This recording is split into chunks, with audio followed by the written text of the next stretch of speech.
ಮತ್ತೆ ಮೀಸಲಾತಿ ಸುಳಿಯಲ್ಲಿ ಸಿಎಂ ಸಿದ್ದರಾಮಯ್ಯ. ಸಿದ್ದುಗೂ ಶುರುವಾಯಿತು 2A ಮೀಸಲಾತಿ ಕಂಟಕ. 2A ಮೀಸಲಾತಿಗಾಗಿ ಮತ್ತೆ ಪಂಚಮಸಾಲಿ ಕಹಳೆ. ಪಂಚಮಸಾಲಿ ಒತ್ತಾಯಕ್ಕೆ ರಾಜ್ಯ ಸರ್ಕಾರ ಮಣಿದಿದೆ. ಚರ್ಚೆಗೆ ಆಹ್ವಾನಿಸಿದ್ದಾರೆ ಮುಖ್ಯಮಂತ್ರಿ ಸಿದ್ದರಾಮಯ್ಯನವರು. ಅಕ್ಟೋಬರ್ 15ಕ್ಕೆ ಮಹತ್ವದ ಸಭೆಯನ್ನ ಕರೆದಿದ್ದಾರೆ ಮುಖ್ಯಮಂತ್ರಿಗಳು. ಪಂಚಮಸಾಲಿ ಸಮುದಾಯ ಮುಖಂಡರ ಜೊತೆಗೆ ಸಭೆಯನ್ನ ನಡೆಸಲಿದ್ದಾರೆ. ಅವರ ಬೇಡಿಕೆಗಳ ಬಗ್ಗೆ ಚರ್ಚೆಯನ್ನ ನಡೆಸಲಿದ್ದಾರೆ ಮುಖ್ಯಮಂತ್ರಿ ಸಿದ್ದರಾಮಯ್ಯ. ಈಗಾಗಲೇ ಪಂಚಮಸಾಲಿ ಸಮುದಾಯದ ಹೋರಾಟ ನಡೀತಾನೆ ಇದೆ.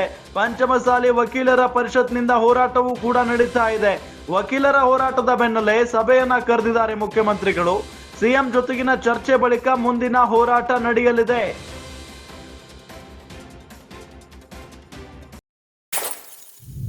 ಈಗಾಗಲೇ ಬಹಳಷ್ಟು ವರ್ಷಗಳಿಂದಲೂ ಕೂಡ ಈ ಹೋರಾಟ ಇದ್ದೇ ಇದೆ.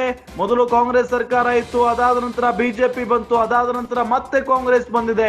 ಹೀಗೆ ಸಾಲು ಸಾಲು ಸರ್ಕಾರಗಳು ಬದಲಾಗ್ತಾ ಇದ್ರು ಕೂಡ ಪಂಚಮಸಾಲಿ ಹೋರಾಟ ಕಂಟಿನ್ಯೂ ಆಗಿ ನಡೀತಾನೆ ಇದೆ. ಎಲ್ಲಿಯೂ ಕೂಡ ಸ್ಟಾಪ್ ಆಗ್ತಾನೆ ಇಲ್ಲ. ಬಿಕಾಸ್ ಯಾವುದು ಅಂದ್ರೆ ಸರ್ಕಾರಗಳು ಮೀಸಲಾತಿ ನೀಡೋದಾಗಿ ಹೇಳಿಕೆಯನ್ನ ಕೊಟ್ಟರೂ ಕೂಡ ಅದು ಕಾರ್ಯರೂಪಕ್ಕೆ ಬರ್ತಾ ಇಲ್ಲ.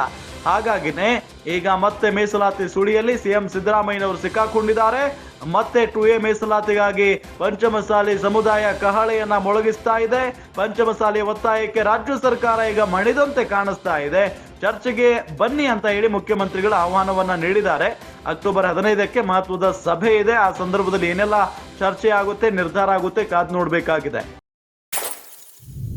ಒಕ್ಕಲಿಗ ಸಮುದಾಯದಲ್ಲಿ ಇಲ್ವಾ ಡಿ.ಕೆ. ಶಿವಕುಮಾರ್ ಜಗಳ ಆಡ್ತಾರೆ. ಹಾಲು ಮತ್ತು ಸಮಾಜ ಈಶ್ವರಪ್ಪ ಸಿದ್ದರಾಮಯ್ಯ ಜಗಳ ಆಡ್ತಾರೆ. ಹಂಗೆ ದೊಡ್ಡ ಸಮಾಜ ಅವ್ರಿಗೆ ಏನಕತಿ ಯಾವುದೇ ಸರ್ಕಾರ ಬಂದಾಗ ಸಹಜವಾಗಿನೇ ಆಯಾ ಸರ್ಕಾರದಲ್ಲಿರ್ತಕ್ಕಂಥ ಶಾಸಕರು ಯಾವುದೇ ಹೋರಾಟ ಮಾಡ್ಬೇಕಾದ್ರೆ ಆ ಸರ್ಕಾರವನ್ನ ಮೆಚ್ಚಿಸುವಂತ ಮಾತು ಮಾತಾಡೋದು ಸಹಜ.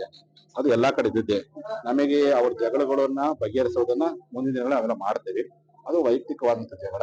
ಅದು ಸಮಾಜ ವಿಚಾರದಲ್ಲಿ ಮಾತಾಡಬಾರ್ದು ಅಂತ ನಾನು ಹೇಳ್ತೇನೆ. ಯಾರೇ ಆಗಿರ್ಲಿ ನಿಮ್ಮ ರಾಜಕೀಯ ಭಿನ್ನಾಭಿಪ್ರಾಯ ಏನೇ ಇಲ್ಲಿ ಮಾತಾಡೋದು ವೈಯಕ್ತಿಕ, ಅದು ವ್ಯಕ್ತಿಗತವಾದ ಟೀಕೆ ಟಿಪ್ಪಣಿ ಯಾರು ಮಾಡ್ಬೇಡ್ರಿ ಅಂತ ಹೇಳಿ ಎಲ್ಲಾ ನಾಯಕರು ಮನೆ ಪರಿಣಾಮ ಸಾಧ್ಯನೇ ಇಲ್ಲ. ನೋಡ್ರಿ ಅವ್ರವ್ರ ವೈಯಕ್ತಿಕ ಭಿನ್ನಾಭಿಪ್ರಾಯ ಜಗಳಗಳು ನಮ್ಮ ಹೋರಾಟದ ಮೇಲೆ ಪರಿಣಾಮ ಬರಲ್ಲ. ನೀವ್ ಏನೇ ಭಿನ್ನಾಭಿಪ್ರಾಯ ಇರಲಿ ಅದು ರಾಜಕೀಯವಾಗಿ ಟೀಕೆ ಟಿಪ್ಪಣಿ ಇರಲಿ, ಆರೋಗ್ಯಕರವಾಗಿರ್ತಕ್ಕಂಥ ಚರ್ಚೆಯಲ್ಲಿ ಹೊರತು ವೈಯಕ್ತಿಕ ಟೀಕೆ ಟಿಪ್ಪಣಿ ಮಾಡಬಾರ್ದು ಅಂತ ಹೇಳಿ ನಮ್ಮ ಎಲ್ಲಾ ನಾಯಕರಿಗೆ ನಾವು ಮನೆ ಮಾಡ್ತೀವಿ. ಅದಕ್ಕೆ ಈ ವೇದಿಕೆಯಲ್ಲಿ ಫಸ್ಟ್ ಟೈಮ್ ಪಂಚಮಸಾಲಿ ಇತಿಹಾಸದಲ್ಲಿ ನಮ್ಮ ಎಲ್ಲಾ ವೇದಿಕೆಯಲ್ಲಿ ಶಾಸಕರನ್ನು ಪಕ್ಕ ಕೊಡಿಸಿದ್ದೀವಿ. ಇವತ್ತು ಎಲ್ಲಾ ಶಾಸಕರು ಕೆಳ ಕುತ್ಕೊಂಡು ಹೋರಾಟ ಬೆಂಬಲ ಕೊಡ್ತಾರೆ. ನಾವ್ ಯಾರಿಗೂ ಆಮಂತ್ರಣ ಕೊಟ್ಟಿಲ್ಲ. ಸ್ವಇಚ್ಛೆಯಿಂದನೇ ಅನೇಕ ರಾಜಕಾರಣಿಗಳು ಬರಕತ್ತಾರೆ, ಅಭಿಮಾನಿಗಳು ಬರಕತ್ತಾರೆ. ವಕೀಲರ ಹೋರಾಟಕ್ಕೆ ಮಾಡೋದು ಎಲ್ಲಾ ರಾಜಕಾರಣಿಗಳು ನಾವ್ ಯಾರಿಗೂ ಆಮಂತ್ರಣ ಅಧಿಕೃತ ಕೊಟ್ಟಿಲ್ಲ. ಅವರು ನಮ್ಮ ಗುರುಗಳು, ನಮ್ಮ ಹೋರಾಟ ವಕೀಲರು ಕೋರ್ಟ್ ಬಿಟ್ಟು ನಮ್ಮ ಪರ ಬಂದ್ರ ಅಂತ ತಿಳ್ಕೊಂಡು ಅವ್ರವ್ರ ವೈಯಕ್ತಿಕ ಅಭಿಮಾನ ಬರಕತ್ತಾರೆ. ಫಸ್ಟ್ ಟೈಮ್ ಇವತ್ತು ನಮ್ಮ ಜನಾಂಗದ ಹೋರಾಟ ಇತಿಹಾಸದಲ್ಲಿ ಯಾವತ್ತು ನಮ್ಮ ವೇದಿಕೆ ಮೇಲೆ ನಾವು ನಮ್ಮ ಶಾಸಕರು ಇರ್ತಾ ಇದ್ವಿ. ಇವತ್ತು ನಮ್ಮ ಒಬ್ಬರನ್ನೇ ಕುಣಿಸಕತ್ತಾರೆ, ಎಲ್ಲರೂ ಕೆಳ ಕೂತ್ಕೊಳ್ತಾರೆ. ಜನರನ್ನು ಭರವಸೆ ಮೂಡಿಸೋ ಕೆಲಸವನ್ನ ಮಾಡಕತ್ತೀವಿ. ಆ ಒಂದು ಪ್ರಯತ್ನಕ್ಕೆ ವಕೀಲರು ನಂಬಿದೀವಿ. ಅವ್ರ ಮೂಲಕ ನ್ಯಾಯ ಸಿಗುತ್ತೆ ಅಂತ ಹೇಳಿ 7ನೇ ಹಂತದ ಹೋರಾಟವನ್ನು ಇವತ್ತು ವಕೀಲರ ಮೂಲಕ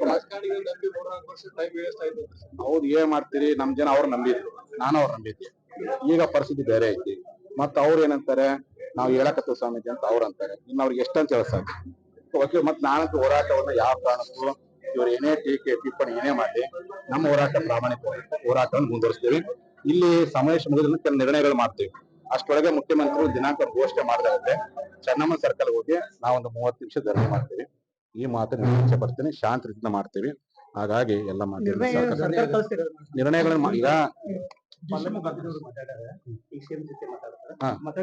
ಈಗ ಅವರು ಪ್ರಯತ್ನ ಮಾಡಕತ್ತಾರೆ. ನಮ್ದೇನಪ್ಪಾ ಅಂದ್ರೆ ಯಾವ ಬೆಳಗಾವಿಯಲ್ಲಿ ನೀವು ಮಾತು ಕೊಟ್ಟಿದ್ರಿ, ನೀವು ದಿನಾಂಕ ಘೋಷಣೆ ಮಾಡಿದ್ರೆ ಮುಗಿದು ಗೊತ್ತಿಲ್ಲ. ಘೋಷಣೆ ಮಾಡಿದ್ರೆ ನಾವು ಚೆನ್ನಮ್ಮ ಸರ್ಕಲ್ ಬಂದು ನಮ್ಮ ಆಗ್ರಹ ಮಾಡ್ತೀವಿ.